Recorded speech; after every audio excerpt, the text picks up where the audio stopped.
Olá, eu sou a Dani. Eu sou a Nai. E juntas nós apresentamos o Pod Dentecast. O Pod Dentecast é um videocast do Instituto Sorrir para a Vida, que é uma ONG que atua na odontologia para pessoas com câncer e com deficiência. E no episódio de hoje, a gente tem a honra de receber a Ana. Seja bem-vinda, Ana. Muito obrigada, gente. Prazer, meu nome é Ana Clara, mas como meu nome social de artista é Mia Montgomery. Eu sou uma artista visual e plástica que envolve nas suas obras de arte críticas sociais e críticas emocionais. Tenho transtorno do espectro autista, eu recebi o diagnóstico tardio, recebi aos 14 anos de idade e recebi outro diagnóstico de déficit de atenção. E Ana, como que é na escola para você a relação com os outros colegas, ainda mais que você recebeu esse diagnóstico tardio? Você sente que a escola tem preparo para receber pessoas dentro do espectro autista? Como que é para você? É um pouco difícil, porque na escola existem muitas piadas capacitistas e não tem acessibilidade para as pessoas com deficiência. Como, por exemplo, tem pessoa com deficiência visual, cadeirante, nem consegue sair da sala, não tem braille, não tem libras, não tem legenda.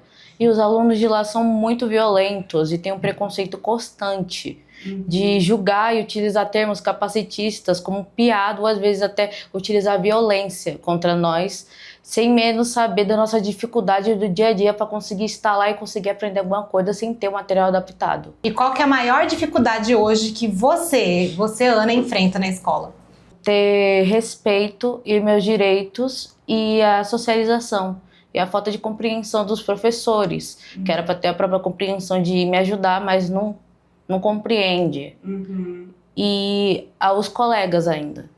Eu tenho dificuldade em socialização com pessoas da mesma idade que eu. E os colegas não tentam ajudar nisso. Julgam, às vezes até isolam. Mesmo eles sabendo do diagnóstico, tudo, Ana, eles sabem. Todos sabem. Para eles, pessoas com deficiência devem ser isoladas. Então eles isolam. Na minha sala tem um total de 4 pessoas contando comigo. Uma que tem deficiência visual, outro intelectual e outro intelectual também. E então eles isolam a gente, esquecem do nome, ou às vezes tem café da manhã, eles esquecem de deixar comida pra gente. Ou às vezes eles nem... Tem a gente que tem até nojo da gente, nem dá um oi, nem um bom dia. Então é muito difícil. E aí dentro de sala de aula tem um professor, como que é para trabalhar então com todo mundo? Porque tem os alunos, né? Mais ou menos quantos alunos estudam na sua sala? Tem um total de 34. 34. E aí tem um professor? Só um professor, ele passa o que ele quer passar, passou, mas ele não dá material adaptado para alguns alunos. Às vezes dá, um professor dá, o outro não. O difícil é que ele só passa atividade na lousa e pronto. E fica difícil para outras pessoas, como por exemplo, o Rodrigo, ele tem déficit intelectual e uma parte do corpo dele não funciona. Então ele copia do jeitinho dele, mas é um pouco difícil, ele deveria ter material adaptado. E a Júlia tem deficiência visual, como ela vai conseguir copiar? E você acaba ajudando esses seus colegas que têm dificuldade? Sim, eu tento ajudar o máximo possível, porque tem que se ajudar, né? E essa que tem deficiência visual, daí durante a aula, ela não fica com atividade? Não fica. Ela logo vai ficar cega por completo, infelizmente. O médico falou, então já tá perdendo as visões aos poucos. E o Estado deu para ela, a escola, um tablet emprestado, para ela conseguir copiar. Mas não seria mais melhor ela aprender braille? Seria bem mais acessível. Então, a maior parte, às vezes, ela fica lá na sala, a apresentação de slide, ela só escuta. Ela não entende nada. Fala, então, vocês vão ter que ler esse texto. Como ela vai ler o texto? Então é um pouco mais difícil. E você faz esses apontamentos para os professores em sala de aula? Sim, faço, mas eles falam, então, é o Estado. A sua escola é estadual ou municipal? Estadual, né? E você já chegou a falar isso na coordenação, na diretoria da escola? Sim. Aí Quais são as devolutivas que você tem dessas pessoas? Eles falaram assim, então, a gente está fazendo o máximo possível para ter inclusão, mas na antiga a gente ainda está tentando se acostumar com essa inclusão, porque não existia inclusão. Então a gente está tentando se acostumar com isso, muitas coisas ainda não mudaram. Lá eles trouxeram uma professora que é para cuidar da gente, mas é só uma professora para o período do 2º ano para o 3º ano. Então ela tem que, em cada sala do 3º ano ela tem que ir, ela tem que subir para ir para cada sala do 2º ano conversar com o pessoal PCD.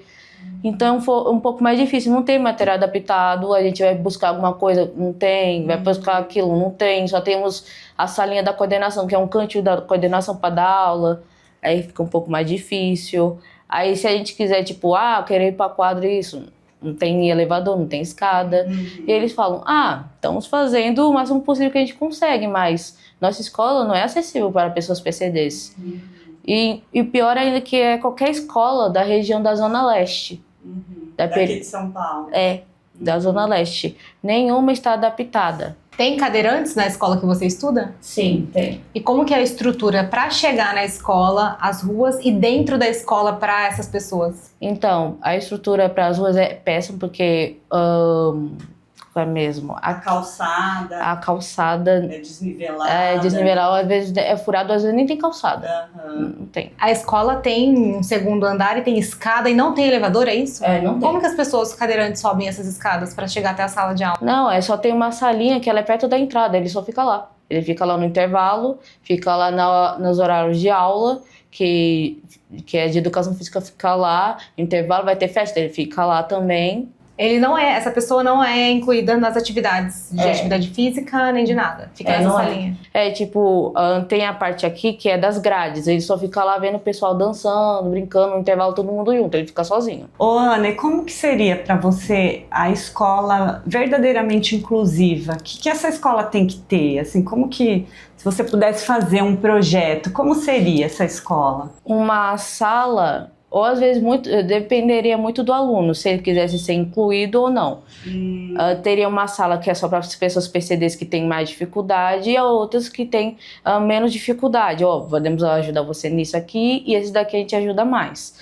Seria mais adaptado para a gente, porque quando a gente vai com pessoas atípicas, é bem mais difícil, porque eles vão começar a julgar, a gente não vai começar a compreender aquilo, é muito difícil.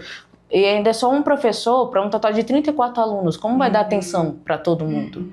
Então, quando é um professor... A maioria dos professores da nossa sala nunca trabalhou com uma pessoa PCD. Não entende nossas dificuldades. E quando é um professor que já está trabalhado com isso, já entende a dificuldade, é bem mais acessível. Então, a sala perfeita em si seria com material adaptado, modo aba... dando, livros com imagem, essas coisas. Seria braille, libras. E tem uma amiga minha que ela tem deficiência auditiva, não tem libras para ela. Anos atrás teve um menino que ele fazia libras, ninguém conversava com ele, não tinha professor com libras, não tinha. Ela vai ver um vídeo, não tem legenda no aplicativo de CMSP. Não tem. Então como ela vai ler, literalmente escutar? Então fica mais difícil. Então esse seria o melhor. E sem contar a estrutura física, né? De rampa, de acesso, elevador, tudo isso que essa escola também teria que ter, né? Para que essas pessoas pudessem circular livremente na escola, participar da educação física, por exemplo, né? Chegar na quadra, poder participar de fato, que hoje, pelo que você está falando, não acontece. Pelo menos na sua escola, isso não é uma realidade. E na escola da minha irmã também. E infelizmente lá não tem rampa, não tem, tem uma escada enorme. Para todo lugar que você vai tem escada. Da época que eu saí, já faz acho mais de 7 anos, já saí, ainda não mudou nada lá. E a sua irmã, ela é autista, qual que é o nível de suporte dela? Nível 3 de suporte com deficiência intelectual e hiperatividade. Então na escola dela também não tem. Não tem. E a escola dela é estado ou município? Estado. Também é estado. E a mesma questão que tem na sua... E fora do ambiente escolar, você também vê dificuldades no acesso à saúde, ao meio de transporte? Como que é para você? A saúde, o meio de transporte, a gente sofre preconceito constantemente. Já ocorreu diversas vezes que eu estava sentada no assento preferencial e muitas pessoas começaram a olhar para mim de cara feia e um deles já tentou me agredir por ele estar sentada lá. Muitas vezes já tentaram empurrar eu e minha irmã por estarmos sentadas lá, tentaram fazer barraco. Você usa o colar? Uso, mesmo com a identificação a pessoa não compreende. Gente que não sabe, né? Nem o que significa o colar. Já aconteceu que até os próprios motoristas, os cobradores já brigaram comigo e minha irmã e minha mãe por a gente estar lá no assento preferencial. Mas você é uma pessoa resistente? Você eu fico lá. O seu direito, fica lá e pronto. Eu fico. Aí a pessoa, o que é isso? Eu tenho a prova. Já aconteceu diversas vezes que a gente estava no AMA e muitas pessoas começaram a se afastar, a gente ficou com nojo, algo do gênero. A gente vai pra festa, as pessoas nem convidam mais a gente depois. A gente tenta ir pra uma loja, aí minha irmã, ela tá tendo crise, aí o pessoal começa a se afastar e fala, moça, será que você pode se retirar? Pode isso, pode aquilo. Ou muitas vezes falaram assim, ela é doente mental, né? Bem que essas pessoas poderiam ser internadas de volta pros manicômios. Então a gente escuta isso com frequência, a gente não tem rede de apoio, então a gente tem que andar pra lá e pra cá. Usar o transporte público, né? Aí tem gente que não dá nem um lugar, nem oferece um lugar. Minha irmã ela não tem uma coordenação motora boa, então ela não consegue ficar em pé. Então as pessoas, já aconteceu diversas vezes que tinha jovens, tinha pessoas mais novas sentadas no lugar, e a gente pediu, será que vocês podem se retirar? Por que eu tenho que me retirar? Você não tem nada isso e aquilo. E a placa estava lá dizendo, pessoas com transtorno espectro autista podem sentar lá. Tem gente que não sabe a informação sobre isso. E aí acaba julgando muito, né? Julgando.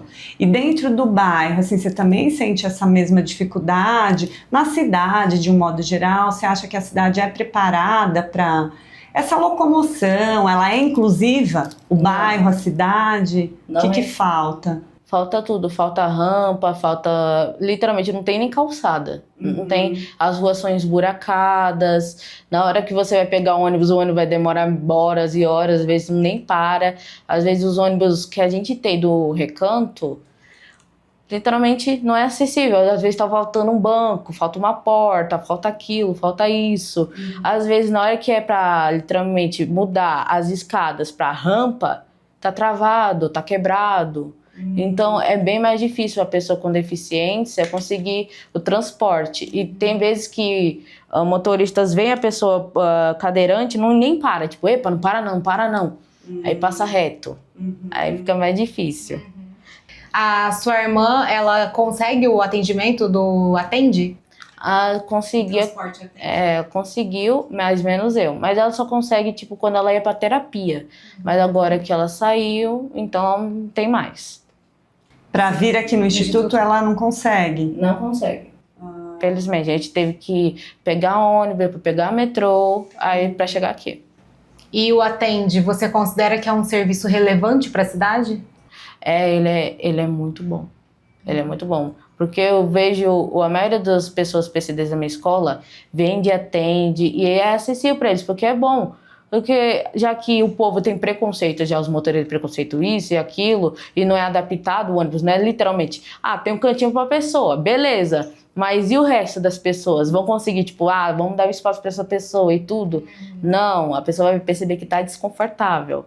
Então, o Atende, eu já vi lá dentro. É acessível, porque tem ali, ó, o cantinho seu, vai ter cantinho ali, tem cinto, tem aquilo, já é todo preparado. E você nem precisa pagar. Esse é o melhor ainda, porque as pessoas da periferia, muitas vezes, já aconteceu diversas vezes, já perdi meus bilhetes, já caiu e a pessoa não devolveu. E demora muito tempo para fazer o bilhete. Esse é o segundo bilhete que eu perdi e demorou um total de apenas um mês só, porque ano passado demorou 3 meses. Nossa! É o bilhete único de usar no... Não, o especial demorou. Tá, entendi. O especial demorou, aí a gente tem que fazer toda a papelada, isso e aquilo. Se a pessoa tivesse me devolvido, seria melhor. Sim. E você tem o benefício? É no BPC? Vocês recebem? Eu só tenho o LOA, eu acho que é o LOA. BPC, Só esse. Mas assim... A sua irmã também? Ela recebe. Vocês duas, né? Somos só nós duas que recebemos. Aí na sua família, na sua casa mora você, sua mãe e sua irmã? Aí meu pai. Só esses. Ô Ana, eu tenho uma percepção falando mais aqui da área da saúde, que quando as pessoas chegam para ser atendidas aqui no Instituto, tem vários relatos que a gente tem das mães que elas já passaram por várias situações. Elas já tentaram atendimento na UBS, no CELS, que são os centros de odontologia especializado, né? Inclusive para pessoa com deficiência. E elas falam, já tentei de todas as formas e não consigo atendimento. Antes de chegar aqui no Instituto, você passou por esse caminho todo também, ou não? Sim. Como que foi essa experiência pra você? Foi horrível. Com a rede pública de saúde? Foi horrível, porque a gente vai lá, a gente vai na esperança de conseguir, às vezes, então, você pode ir outro dia? Então a gente não tá conseguindo, a gente não tá isso. Eles, sabe, sempre estão dando enrolado, mas a realidade é que eles não conseguem trabalhar, não estão preparados para trabalhar com pessoas com deficiência. A sua irmã também já teve essa tentativa antes de conhecer o Instituto. Como que foi a experiência com ela, que é um de nível de suporte 3? O trato com ela, como que é? Foi porque eles tentaram colocar lá dentro, mas eles não sabiam como colocar. Tipo, eles pegavam na mão e ela no passado ela tinha acessibilidade ao toque, então ela não deixava, ela andava pra lá, corria pra lá, eles não sabiam o que fazer, ela não ficava sentada, ela não fala, aí eles... Como a gente vai fazer isso, trabalhar com uma pessoa que a gente não sabe fazer nada? Então a gente percebia a despreparação das pessoas de lá. Que era já tá todo preparado, falando, não, a gente aceita você, está lá a placa, você aceita. Mas não sabia nem trabalhar com a pessoa. Então, e aí eles faziam o quê? Então não consegui te atender, por exemplo, num centro que é de especialidade. E aí faz o quê? então, será que você... então, a gente pode passar vocês para outro lugar, eles passavam aí para outro lugar, a gente ia para outro lugar, aí não dava. Ia para outro, também não dava. Aí E o tempo de espera é muito grande para esse outro lugar? Às vezes era 1 hora, 40 minutos. Não, eu falo assim, quando você era encaminhado para outros lugares, até você conseguir uma vaga, demorou ou não? Sim, demora. Da minha irmã, né, eu acho que uns 4 meses. Aí teve outro mais 6, aí fala, não, vai ser 1 mês só. E depois vai passando, passa. Isso como dentista? Como dentista. Aí a gente vai fazer uma consulta, aí vai demorando mais. Então eu falo, não, a gente aceita, faz tudo bonitinho pra vocês, mas... Ô, Ana, e esse seu diagnóstico tardio, assim, você acha que tem a ver com isso, essa dificuldade no acesso à saúde da sua mãe, não conseguir profissionais ali? Por que você acha que foi desta forma? É que nosso país ainda está aprendendo a lidar, né? Porque o autismo sempre existiu, mas quando nosso país ele é um país capacitista, não é feminista, ele é machista, sexista, capitalista, ele ainda está aprendendo, está ainda se formando, tentando aceitar. Mas apesar disso ainda não existe. Só foram colocar tipo na placa de inclusão de acessibilidade dos ônibus em 2019. É bem recente, né? É bem recente, tipo, autismo, colocaram lá depois de anos, deveria ter colocado muitos anos atrás. E você busca estudar sobre esses assuntos para sempre saber quais são os seus direitos e da sua irmã? Sim, sempre busco. E você luta por esses direitos? Sim, sempre luto. Eu fiz até lá na minha escola, eu fiz uma comunidade, todos contra o capacitismo. Eu juntei eu e alguns colegas meus que viram a dificuldade. E alguns deles são PCDs também.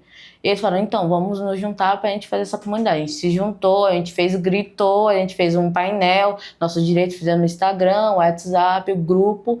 E hoje fizemos uma sala que é só acessível para pessoas PCDs e para pessoas que têm crise do pânico e tudo. Tem livro, tem música, a gente fez, recente. Legal. E você que idealizou, você que puxou todo mundo pra isso? Fui eu. Que legal. E você tem uma visão de futuro da sua vida, assim, do que você quer trabalhar, o que você quer fazer na sua vida quando você se formar na escola? Tenho. O que você gostaria? O meu sonho mesmo é ser animadora, mas para minha animação, já tenho tudo roteirizado e tudo, quero ser animadora de design, de animação de desenho animado, eu tenho que estudar psicologia, porque eu quero entender melhor a cabeça das pessoas, quero entender, já que o autismo afetou a parte das emoções, as expressões faciais que eu não compreendo, eu quero entender melhor. Então eu quero ser uma psicóloga para pessoas com transtorno espectro autista que receberam um diagnóstico tardio. Você quer fazer seu trabalho voltado para esse público, então? Para esse público. Sensacional. Você vai conseguir. Assim, espero. Ô, Ana, e quando a gente fala de capacitismo, tem muitas pessoas que acabam usando, né, termos e às vezes não conhecem o que é o capacitismo. Dá uns exemplos, né, de falas que às vezes as pessoas no dia a dia não sabem ou, né, não dão relevância para aquilo. O que é uma coisa que é muito ruim, assim, para vocês ouvirem? Eu acho que é importante deixar isso bem claro, assim, para quem está assistindo. Capacitismo é quando você utiliza termos de pessoas com deficiência, alguma doença, algo do tipo, para ofensas. Ou você utiliza de uma forma negativa, como, por exemplo, eu escuto bastante na minha escola, na rua, ou até pais ou pessoas mais velhas utilizando, ai, seu autista, ai, seu burro, utilizando até palavrões como ofensas, ou palavrão junto com autismo, ou ai, seu cego, seu surdo, utilizando esses termos negativamente. É isso que é frases capacitistas, isso é um desrespeito pra gente. Porque a gente não pediu pra nascer com autismo, ou déficit intelectual, ou paralisia cerebral. Ninguém pediu. Não é como se a gente chegasse assim, batendo na porta. Com licença, por favor, será que eu posso ser deficiente? É legal, acho que até explicar o termo correto, né? Que nem você falou, cego, capacitista. Então, qual que seria um dos termos corretos? É uma pessoa com... Você não utiliza cego, você utiliza deficiência visual, deficiência auditiva, deficiência intelectual. Então, visibilidade para essas pessoas. Tem que ter essa visibilidade, porque você não, a mesma coisa, tem gente que acha que surdo e mudo é a mesma coisa. Mas são coisas completamente diferentes.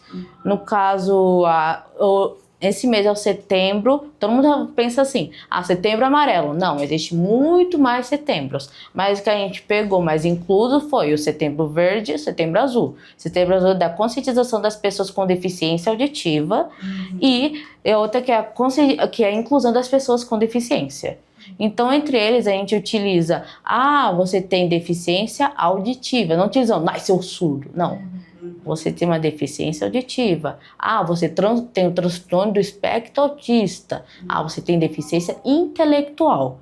Então, utilizamos esses termos para não ofender nem deixar ninguém mal sobre isso. Quando você escuta esses termos errados das pessoas, você corrige?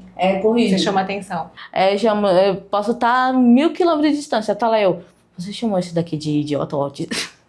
Aí eu já tô assim, então, com licença, já começa aquele relatório. Ninguém nunca achou mal com você, não? Ninguém nunca reclamou? Não, já reclamaram. Minhas amigas, Ana, você não pode fazer isso. Então, eu posso sim, porque a partir do momento que a pessoa utilizou um termo que eu não gostei, que está se referindo ao que eu tenho, ou que está se referindo a uma pessoa próxima a mim, ou a outras pessoas, eu posso fazer isso, porque eu sou uma pessoa que tem a representação de outras pessoas. E você faz terapias?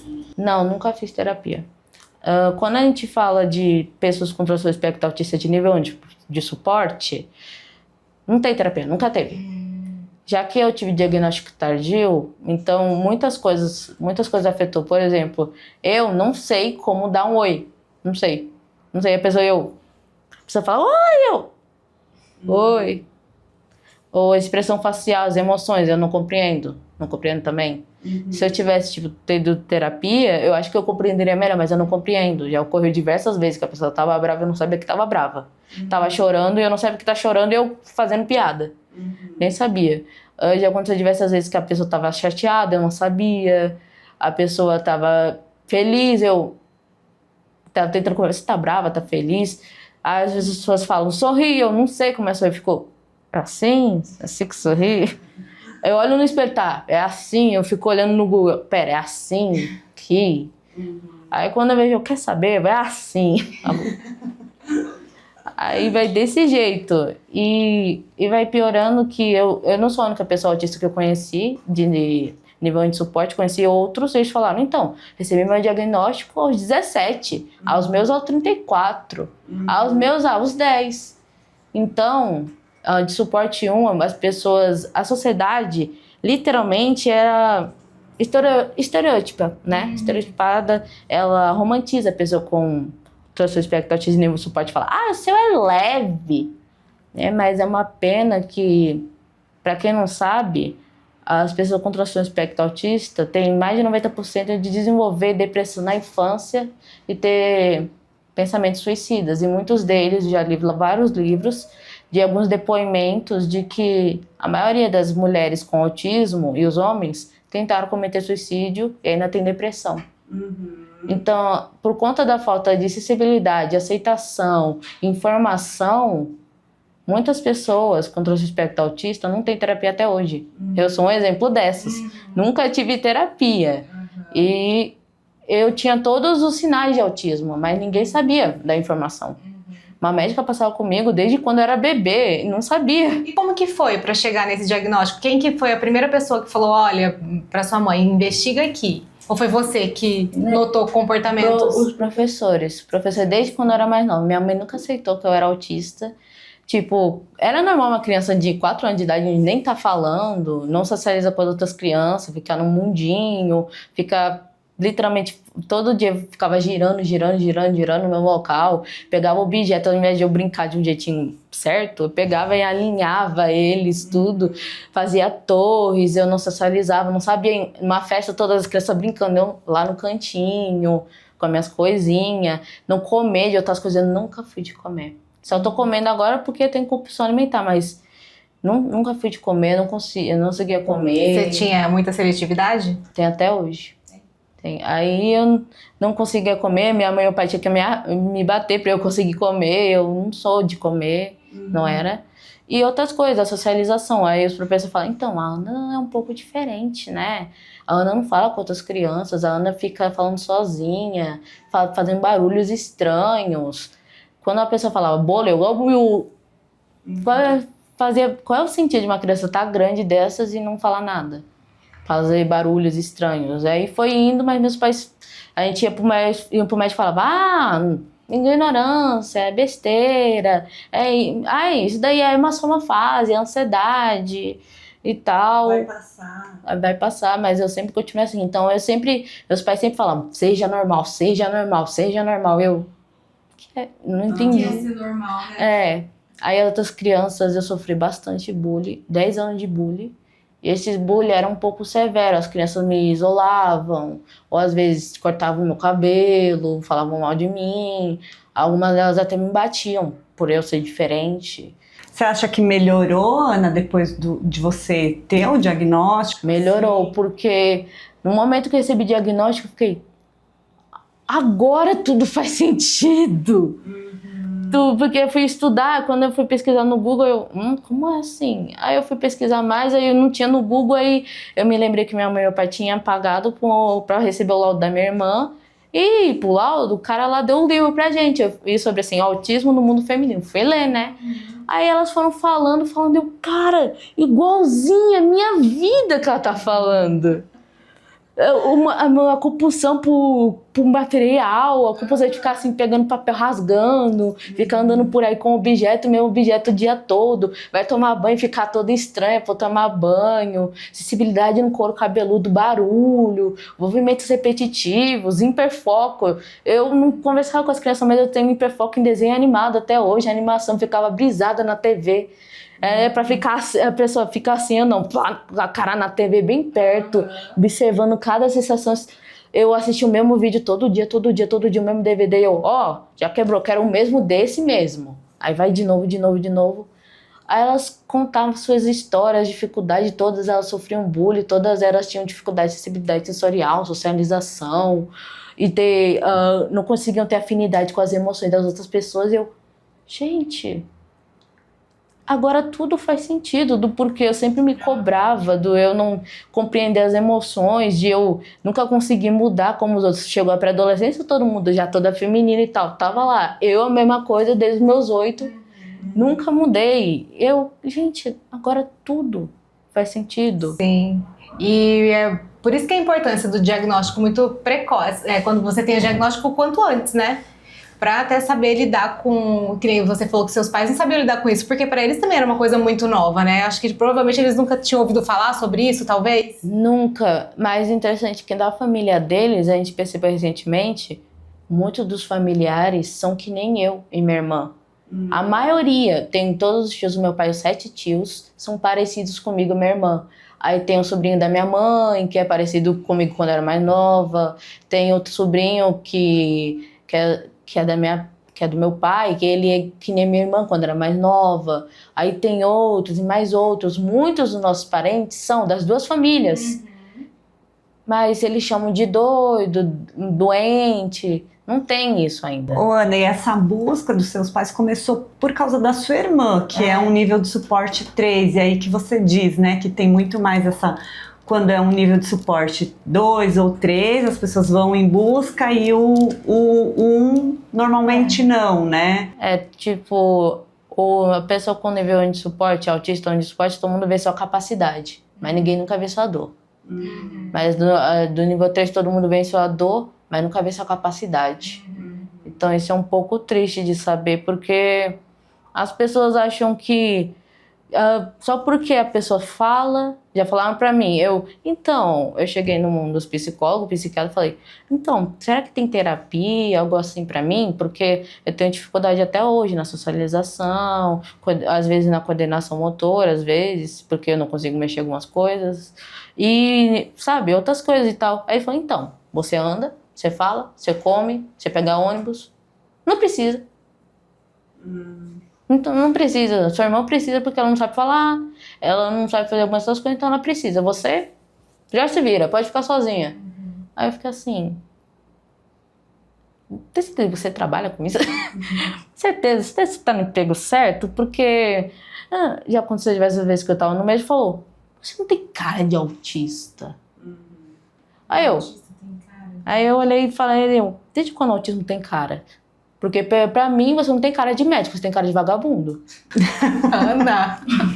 E ele respondeu o quê? Aí ele ficou com cara feia pra mim, que foi? Cara feia pra mim é fome, sinto muito. Eu sou bem desse jeito, eu sou direta e reta. Até muitos professores já falaram pra mim, nossa, você não tem cara de autista. Autista é aquele que pula, que cospe na cara, que não fala. Já falaram pra mim uma coisa bem idiota. Uma professora tava com cordão, tava lá fazendo a lição, ela olhou pra mim, era nova, ela... Nossa, você tem autismo? Sim, eu tenho autismo, tenho. Você sabia que o autismo, ele se desenvolve do nada no corpo da pessoa? O quê? Muitas pessoas que eu conheço, colegas meus, eles descobriram do nada e falaram, eu tenho autismo. Não sabia que é aqui de dentro do corpo, todo mundo é autista, só que desenvolve do nada. Então, minha senhora. Aí minha amiga já tampou os ouvidos, já vai começar a palestra. Se encostou no canto, então, minha senhora, o autismo é uma deficiência neurológica do cérebro. A pessoa nasce autista, não se desenvolve autista. Ela é autista do começo ao fim durante sua vida. No caso da sua época, não existia informação correta sobre isso. Então, as pessoas que você conhece que finalmente descobriram o autismo é porque não tinha informação e agora tem, e essa pessoa se reconheceu como autista, finalmente se encontrou e se achou. Isso que a senhora acabou de falar, a senhora está estudando, a senhora acabou de sair da faculdade e ainda é uma professora, a senhora deveria saber que na sua faculdade tem uma acessibilidade para pessoas PCDs. Então, tem toda a informação na palma da sua mão, no celular, e a senhora ainda tem coragem de falar isso na minha cara. Ela ficou meio sem graça, saiu de perto de mim. Aí minha amiga, Ana, se ela falar pra diretora, fala, que aí eu repito tudo de novo. Mas você tá certa. Não é exaustivo pra você ter que ficar explicando todo momento, toda hora, em todo lugar que você tá pras pessoas sobre isso? É horrível, porque todo mundo tem o celular na palma da mão. Se quiser pesquisar sobre... quero pesquisar sobre a Virgínia. Nossa, a Virgínia acabou de lançar uma maquiagem. Quero pesquisar sobre a Anitta. Isso, todo mundo vê o Kawaii, vê o TikTok pra fofoca, pra besteira, mas nunca vê a informação correta. É horrível isso. A pessoa, ninguém nunca se pergunta, tipo, acabou de sentar no banco do professor. Nossa, uma fita colorida, o que significa? É só jogar lá, né? Que vai ter a resposta na internet. Seria muito fácil. Ou tipo, você pode chegar assim pro seu professor, o que essa pessoa tem, o que é esse cordão, o que identifica? Ou pode pesquisar assim no Google, o que identifica o cordão de quebra-cabeça? Aí vai, a pessoa não tem, é ignorância mesmo. Sim. E também tem o cordão de girassol, né? O que significa o cordão de girassol? Deficiências ocultas. São para pessoas que, literalmente, pessoas que não conseguem. Você não consegue ver que eu tenho autismo, a não ser que eu coloque o cordão. Porque o autismo, ele é neurológico, ele é no cérebro. Você não consegue ver se a pessoa tem deficiência auditiva ou se ela tem alguma deficiência intelectual nem nada. Então, utilizamos o cordão de girassol para deficiências ocultas. Mas eu gosto dos dois, eu acho muito bonitinho quando aqueles cordão que tem os dois lados.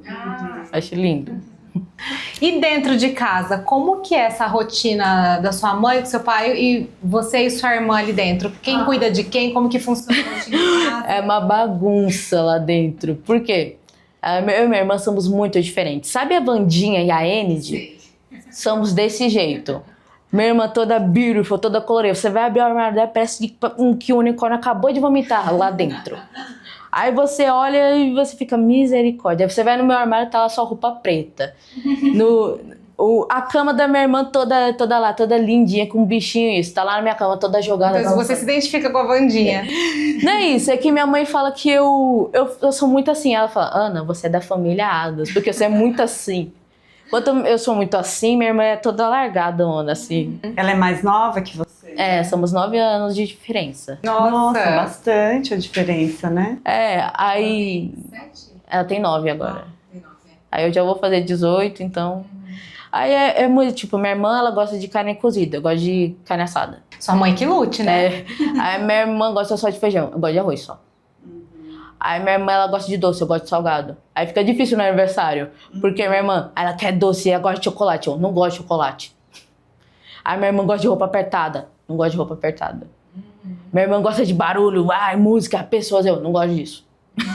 Aí a casa fica dividida. Por exemplo, lá em casa, meu pai ele não sabe como cuidar de nós duas. Ele não sabe. Tipo, minha irmã, ela gosta de ficar grudada, ele fica socorro, socorro, socorro. Aí quando é comigo, eu tô 1000 quilômetros de distância dele, fica, gente, o que eu faço? Uma tá lá da onde, tá lá embaixo, a outra tá aqui se jogando em mim, o que é que eu faço? Aí vem a TV, a gente vai dividir a TV também. Eu quero assistir desenho. Minha irmã ela fica, não, baiainha. Eu, não, desenho. Ela, baiainha. Eu, não, desenho. Aí nós dois ficamos brigando. Eu, quer saber? Vamos assistir documentário de animal. Ela gosta também? Gosta. E as duas gostam. Aí fica, beleza. Um acordo, é isso. Tem mais alguma coisa que você acha relevante para poder falar ou encerra? Se você quer dar um recado, Deixa acho eu que é ver legal você usar esse espaço também, Ana, se você quiser dar um recado para o pessoal das escolas, professores, para o estado, para o município, sabe? Eu acho que é importante você usar esse canal para falar diretamente com as pessoas. Ainda mais que a gente está em época de eleições, não é? E saber muito bem quem votar.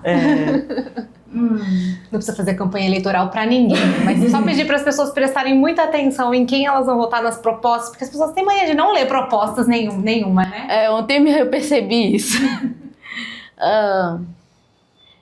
Quando for votar em alguém, vote na pessoa que já está na periferia mesmo, já convive com isso, já sabe das dificuldades, que não tem acessibilidade para pessoa PCD, que não tem acessibilidade para estudar, que muitos jovens estão deixando de estudar para começar a trabalhar, que não tem literalmente acessibilidade no AMA, ninguém tem suas dificuldades. Todo mundo, se você vem aqui pro centro, tem de tudo, mas se você for na periferia, não tem quase nenhum ônibus, nem um ponto, nem calçada, nem rampa, nem... Onde eu moro tem mato ainda, tem lagarto do nada, andando na porta de casa. Você fica, oi lagarto, tudo bom? Bom dia. Então, tenha mais noção que exista, uma pessoa, quando você for votar nessa pessoa, vote na pessoa que ela sabe que você exista, que existem pessoas da periferia, que ainda existem pessoas que ainda moram na zona rural, que não têm direitos, que às vezes passa fome, que literalmente o desemprego está bastante, que compreenda que o mercado de trabalho está difícil de aceitar pessoas, está difícil. Então vote em alguém com consciência de que ela vai ajudar o povo em todas as suas necessidades. O poder está na palma da sua mão, no caso do seu voto. Então tenha noção. Você já vota, né? Sim, mas eu não gosto muito de votar porque... Sabe quando você tem aquele certo receio de... Sabe quando você está esperando aquela pessoa? Aí você olha para aquela pessoa falando, eu vou fazer isso, vou fazer aquilo. Aí quando você vai ver, você vota na pessoa e ela não faz tudo aquilo, aquilo é decepcionante. Então eu prefiro, quando eu olhar para uma pessoa e sentir aquele baque, eu voto nela. Mas quando, até agora, nenhuma pessoa. Não deu match ainda em ninguém. Mas quando der, você vai votar. Vou votar, mas quando essa pessoa ainda não chegou até hoje, aí eu fico, você vai demorar, meu filho. Ana, eu queria agradecer a sua participação, foi ótimo contar aí com todos esses esclarecimentos, acho que foi muito importante essa informação, essas informações acho que vão chegar numa quantidade grande de pessoas e que elas possam de fato, né, ajudar, contribuir para esclarecer muita coisa. Para quem tem dúvida, né, sobre diagnóstico, discutir a questão da cidade, infraestrutura, tudo isso. Então, muito obrigada por compartilhar a sua visão e conhecimento com a gente. Eu que agradeço, gente. É muito bom. estar aqui, porque aqui foi um local que finalmente a gente teve acesso, né? Há muitas coisas que onde a gente mora não tem, porque qualquer coisa a gente tem que pagar, tem que isso e aquilo. E aqui é um local bem melhor, e aqui eu consegui ver que me senti mais acolhida, porque eu percebi, nossa, eu não sou a única. E minha irmã, ela adora vir aqui toda vez pintadas, e aí eu adorei aqui quando eu fui o sorrisão, pintar o rosto das crianças, conhecer. Você pode ter deficiência, pode ter tudo, mas você ainda é uma criança. Eu adorei isso, e ainda eu adorei bastante que a própria Aline, né? Ela viu meu trabalho, opa, vamos divulgar seu trabalho aqui, ó, o que você faz. E recentemente uma assistente social, ela pediu assim, então, ela tem um filho autista lá, então quero que você faça um rascunho pra mim sobre o autismo e o nome Arthur. Aí eu, autismo e Arthur. Eu já conheci o Arthur, filho dela e tudo. Aí eu fui fazendo o primeiro rascunho, segundo. Aí eu fiz o terceiro e eu fiz a finalização. Agora sim. E ela tatuou. Ah, que legal. Que legal! Vocês podem ir no Instagram agora ver, lá tá tatuado. Eu literalmente fiz o símbolo da prematuridade. E ainda fiz o símbolo do autismo e ainda com o hiperfoco do menino dela, que é animais marinhos. Ele sabe inglês e português e todos os animais marinhos. Como que é o arroba dela pra gente ver depois? O seu, Você postou no seu Instagram? Postei. Qual é o seu arroba? @Mia Montgomery. Vai ter uma fotinho lá, meio que com minhas obras já. Você já pode ir lá e já tem lá. Sim, a gente deixa aqui na tela para o pessoal te seguir quando assistir. Sim, ela também me ajudou bastante. Eu fui para muitos lugares graças a ela. E ela pediu também uma vez para mim, então, Ana, quero que você faça uma representatividade, uma obra de arte sobre o ECA, Estatuto da Criança e do Adolescente. Aí eu fiz uma palestra para mais de 400 pessoas. Até eu fiquei impressionada com isso. Caraca! Eu achei não, é só 100. Aí não, é só 100. Ela, então, 400 que você falou na frente de todo mundo. Aí é o quê? Mas 100 também não te assusta? 100 já me assusta. 50 já me assustaria? Eu não sou uma pessoa que foca muito, eu só vou falando. Aí quando eu vou perceber o erro, gente. Não, e você fala super bem, Ana. Você fala muito bem. Aliás, parabéns. Obrigada. Acho que deve ser os livros que eu fico lendo. Com certeza. Você é extremamente inteligente. Então, pessoal, sigam aqui a gente no canal e também no Instagram, para você não perder nenhuma novidade daqui, porque é incrível como esse lugar é maravilhoso, porque tem tantas pessoas aqui que vocês podem perguntar pessoalmente. Aqui dá voz para pessoas PCDs. Ninguém precisa representar você, você se representa por completo. Obrigada, que linda. Para você que ficou até aqui, muito obrigada e até o próximo episódio. Tchau!